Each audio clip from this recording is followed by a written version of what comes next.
Lo que pasó en Austria entre Gasly y Colapinto no fue un accidente, fue una decisión. La transmisión oficial te mostró un choque, pero te ocultó la cámara que cuenta la verdad. Hay algo que Alpine y la Fórmula 1 no quieren que sepas sobre ese impacto, y la orden que yo escuché en el garaje no fue de preocupación, fue de control de daños. Pero no pueden borrar los datos. Lo que te voy a mostrar en los próximos minutos no es una opinión, es la prueba matemática de una traición. Quédate hasta el final, porque el dato que revela el volante de Gasly cambia absolutamente todo lo que creías saber sobre ese choque.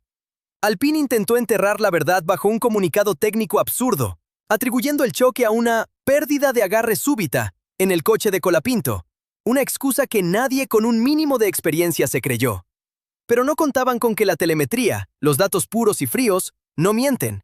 Y yo tuve acceso a la línea de código que ellos quisieron borrar de la historia. En los próximos minutos, te voy a mostrar el dato que revela no un error, sino una intención. Un microgesto en la dirección de Gasly, que convierte un accidente en una traición. Escúchame bien. Todo lo que ves acá, las filtraciones, los datos secretos, las bombas del paddock que ningún medio oficial se atreve a contar, no llega sola. Hay horas detrás de cada video. Contactos, análisis, noches largas mirando telemetría mientras el resto duerme. Si llegaste hasta acá, ya sos parte de esto. Ya sos del paddock. Y si querés ir un nivel más arriba, apoyar de verdad para que Pit Lane Insider siga siendo la fuente más afilada de la Fórmula 1 en español, abajo de este video vas a ver cómo hacerte miembro del canal. No es solo un botón, es tu lugar en el box. Nos vemos adentro. Para entender la explosión en Austria, primero hay que entender la bomba de tiempo que Alpine construyó durante toda la temporada. El equipo no llegó a Spielberg como un contendiente, llegó como un animal herido. La cúpula de Renault, con Luca de Meo a la cabeza, había inyectado millones con una exigencia clara, resultados. Y los resultados no llegaban. El A524 era un monoplaza esquizofrénico, capaz de arañar un séptimo puesto en Mónaco y ahogarse en el fondo de la parrilla en Barcelona. Cada punto era oro, y cada abandono, una herida mortal. La presión interna era asfixiante. En el centro de ese huracán estaba Pierre Gasly. Como piloto francés en una escudería francesa, él no era solo un piloto, era un estandarte. Pero su rendimiento era un electrocardiograma. Ráfagas de brillantez seguidas de fines de semana opacos. Y lo más importante, su contrato estaba en el aire. Cada sesión de clasificación, cada carrera, era un examen a libro abierto frente a los directivos. Sentía la obligación de liderar, de ser el referente indiscutido.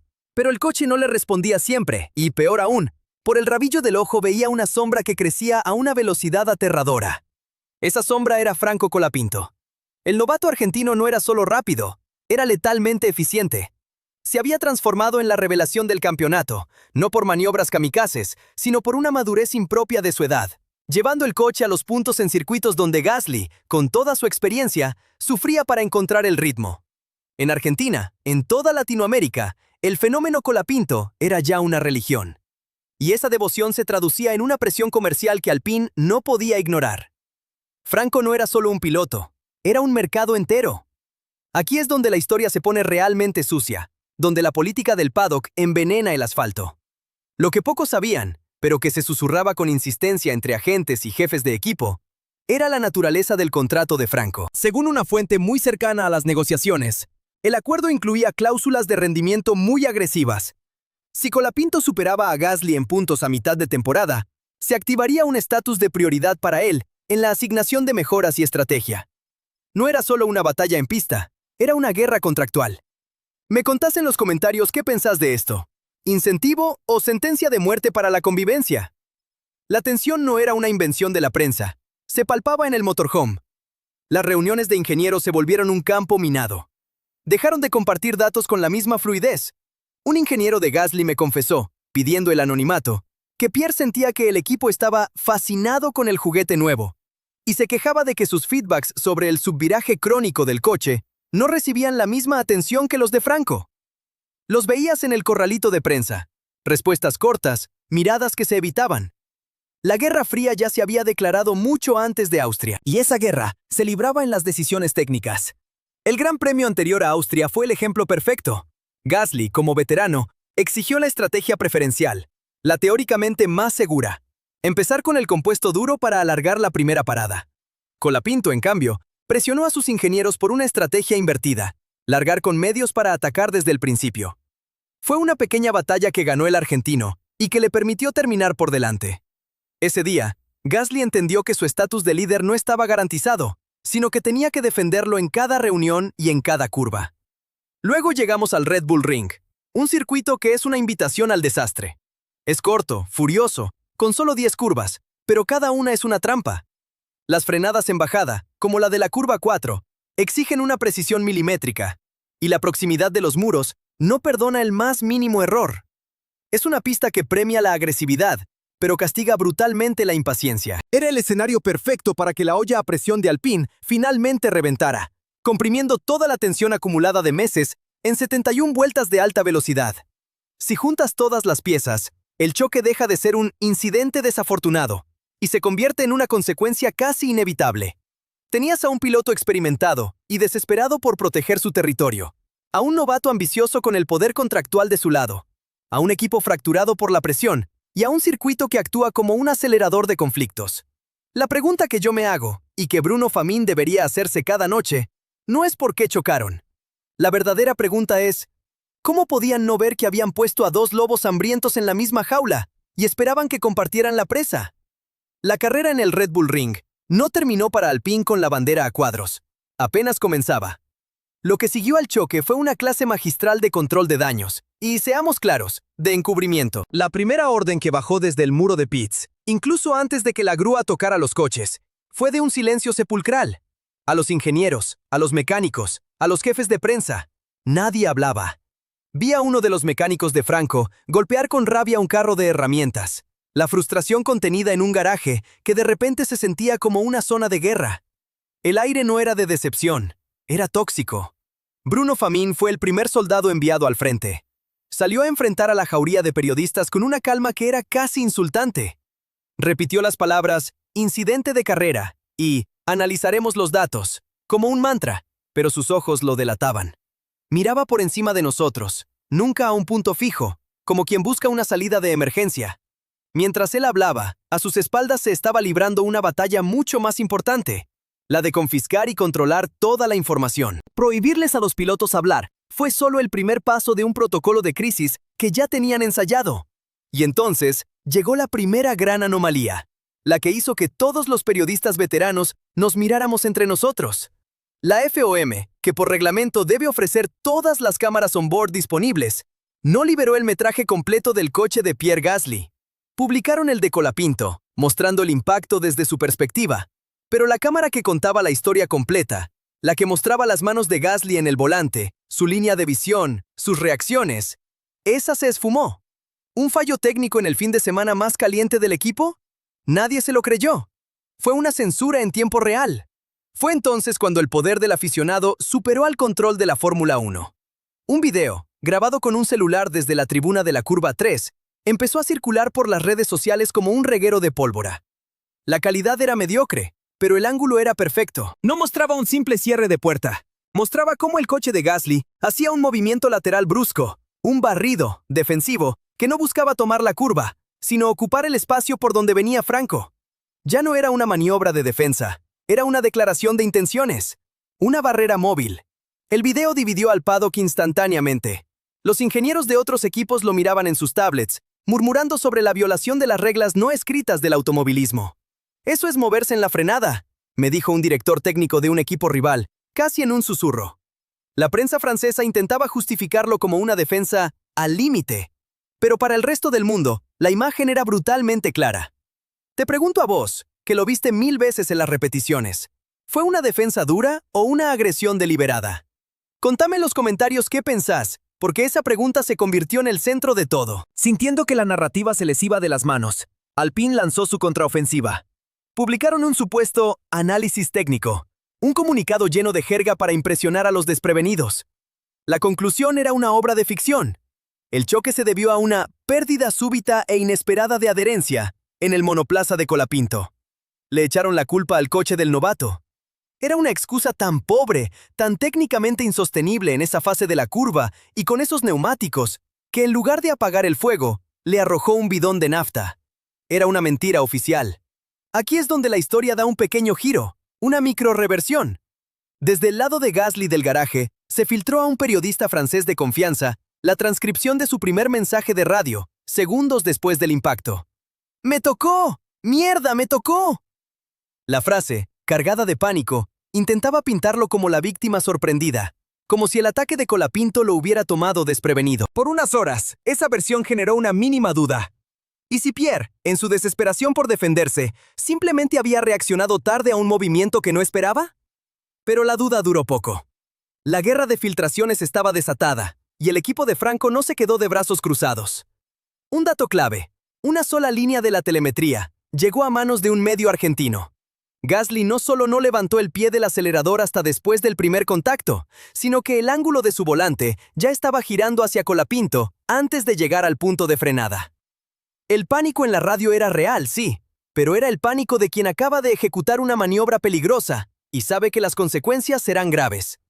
No era sorpresa, era culpa. Mientras tanto, los protagonistas eran fantasmas. Vi a Colapinto salir del motorhome por una puerta trasera, escoltado por su manager, con la mirada clavada en el suelo y una expresión que mezclaba furia y una profunda decepción. No parecía un chico que acababa de cometer un error. Parecía un hombre que acababa de ser traicionado. A Gasly ni se lo vio. Fue sacado del circuito como un jefe de estado, evitando cualquier contacto visual. El silencio forzado era más elocuente que cualquier declaración. La relación estaba rota. La FIA, por su parte, adoptó una postura burocrática y exasperante. Anunciaron una investigación post-carrera, pero todos sabíamos lo que eso significaba. Sin la onboard de Gasly, y con un equipo como Alpine negándose a entregar la telemetría completa alegando daños en los sensores, los comisarios tenían las manos atadas. El sistema, una vez más, se preparaba para proteger a uno de los suyos. El encubrimiento estaba funcionando a nivel oficial. Pero la verdad ya corría por otro carril, el de los datos que ellos no podían borrar. Pero el castillo de naipes que Alpine construyó se derrumbó por donde siempre se derrumba, por los datos. Mientras Bruno Famín intentaba venderle al mundo la historia de una pérdida de agarre, digna de un guionista de ciencia ficción, la verdad ya circulaba por un canal subterráneo, el único que no se puede censurar, el de la telemetría cruzada entre equipos. La información no vino de un comunicado de prensa, sino del susurro indignado de un ingeniero de un equipo rival que tuvo acceso a los datos que Alpine intentó enterrar. «No podés hacer eso, Marco. Simplemente no se hace», me dijo esa noche, mostrándome en una tablet los gráficos de posicionamiento GPS de ambos coches. Lo que vi no era una interpretación, era una fotografía matemática de una traición. La FOM podía ocultar la onboard de Gasly. Alpine podía confiscar la telemetría, pero no podían borrar la estela digital que cada monoplaza deja en el circuito. Y en esa estela estaba la prueba irrefutable, el dato que convertía una defensa agresiva en un ataque deliberado. El dato es brutal, frío y milimétrico. Justo en los 800 milisegundos previos al primer impacto, cuando ambos coches se emparejaban en la recta antes de la zona de frenado, el sistema de dirección del monoplaza de Pierre Gasly registró un microinput anómalo, un giro violento y deliberado del volante hacia la derecha de 1.5 grados. Un movimiento que no buscaba tomar ninguna curva, que no corregía ningún sobreviraje. Un movimiento que tenía un único y escalofriante propósito: buscar el contacto con el coche de Colapinto. ¿Qué significa 1,5 grados a casi 300 km por hora? No es un error de cálculo, no es una corrección por un bache. Es una orden directa. Es usar el volante no para dirigir el coche, sino para apuntarlo como si fuera un arma. En la jerga de los ingenieros, algunos lo llaman un ataque preventivo, una forma de desestabilizar al rival antes de la frenada. Yo lo llamo por su nombre. Es la evidencia de una intención de colisionar. Es el dato que lo cambia absolutamente todo. Ese movimiento de 1.5 grados no solo destruye la carrera de ambos pilotos, pulveriza la coartada oficial de Alpine. La narrativa de la pérdida súbita de adherencia en el coche de Colapinto se convierte en un insulto a la inteligencia. No hubo una falla en el coche del argentino. Hubo una acción deliberada en el del francés. El monoplaza de Franco no perdió el control, fue interceptado. La maniobra de Gasly no fue una defensa, fue la causa directa y premeditada del desastre que vino después. Lo que no apareció en ningún comunicado, pero que me confirmaron fuentes internas del equipo, fue la explosión que ocurrió en el debrief post-carrera. La reunión fue tan acalorada, con los ingenieros de Colapinto mostrando los datos del GPS y acusando al lado de Gasly de sabotaje, que la seguridad del equipo tuvo que intervenir físicamente para separar a 2 miembros del staff técnico que estaban a punto de irse a las manos. La guerra ya no era de miradas en el paddock, Era a gritos en una sala cerrada. Con esta información, la imagen de Gasly se transforma por completo. Ya no vemos a un piloto experimentado defendiendo su posición con dureza.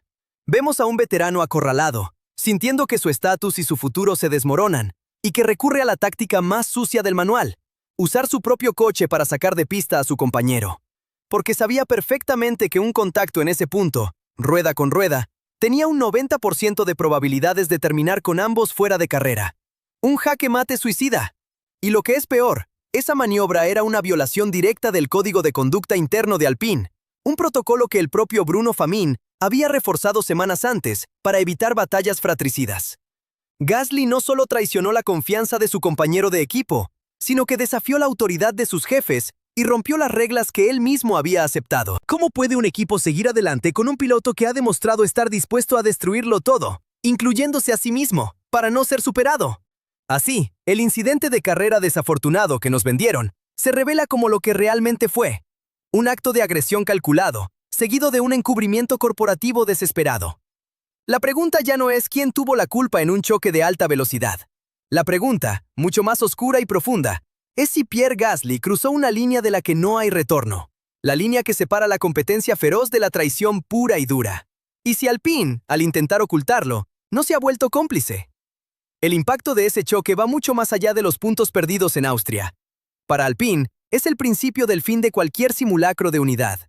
La escudería francesa se encuentra ahora en un callejón sin salida, con una bomba de tiempo en cada uno de sus monoplazas. ¿Cómo gestionas una temporada con dos pilotos que no solo se odian, sino que desconfían el uno del otro a 300 km por hora? La decisión que tienen por delante es un suicidio corporativo. Respaldan al piloto francés, su estandarte nacional, o protegen al activo más prometedor que han tenido en años. Cada carrera a partir de ahora no será una competición contra los rivales, sino una batalla civil televisada. Para Argentina, para toda Latinoamérica. Esto dejó de ser un simple accidente en el instante en que el coche de Franco quedó destrozado. Se convirtió en la confirmación dolorosa de una sospecha. El talento no es suficiente. Esto fue percibido como un acto político, una declaración de guerra del viejo orden europeo contra el chico del sur que vino a desafiarlos en su propio juego. El incidente no debilitó la imagen de Colapinto, la solidificó. Lo transformó en un símbolo de la garra, el piloto que no solo lucha contra la física en la pista, sino contra un sistema que prefiere proteger a los suyos antes que aceptar a un nuevo rey. La proyección es un infierno para Bruno Famin. ¿Qué directivas se darán en la próxima carrera? ¿Habrá órdenes de equipo explícitas desde la primera vuelta para evitar otro desastre? Si favorecen a Gasly, estarán admitiendo que protegen al agresor y sacrificarán a su futuro. Si apoyan a Colapinto, desatarán una guerra civil con su piloto estrella. El equipo está fracturado y paralizado, y cada decisión será analizada con lupa por la prensa y por Renault. Ahora te pregunto a vos, si fueras el jefe de Alpine, ¿a quién sacrificarías para salvar al equipo? La respuesta no es nada fácil. Al final, todo se reduce a esos 1.5 grados. Ese dato no es una opinión, es una sentencia. La pregunta que resuena en el paddock ya no es si Gasly se defendió al límite, sino algo mucho más grave. ¿Tendrá Alpine la valentía de sancionar a su piloto insignia basándose en la evidencia que ellos mismos intentaron ocultar? O, por el contrario, enterrarán la verdad para siempre, sacrificando no solo su credibilidad, sino también la carrera de un futuro campeón para proteger a un veterano que ya demostró que está dispuesto a quemarlo todo? El futuro de Alpine se decide en esa respuesta.